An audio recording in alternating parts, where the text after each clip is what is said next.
Благодарам, председателе. Јас би сакала да добиам одговор од службите.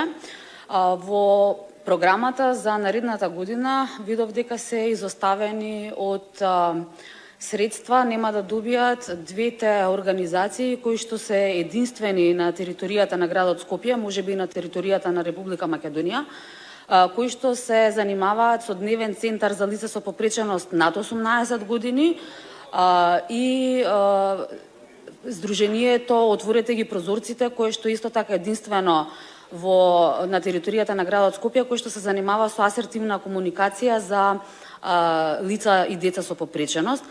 И сега, бидејќи нема да им се доделат средства од градот, само по себе е катастрофално што ние оставаме здруженија да се занимаваат со онаа дејност која што треба да се занимава Министерството за труд и социјална политика, бидејќи имаме Министерство за труд и социјална политика, а сега веќе и годините на нас за тие средства кои што ги добивале, овие единствени здруженија на територијата на Република Скопје, на Република Македонија, нема да добијат средства од градот.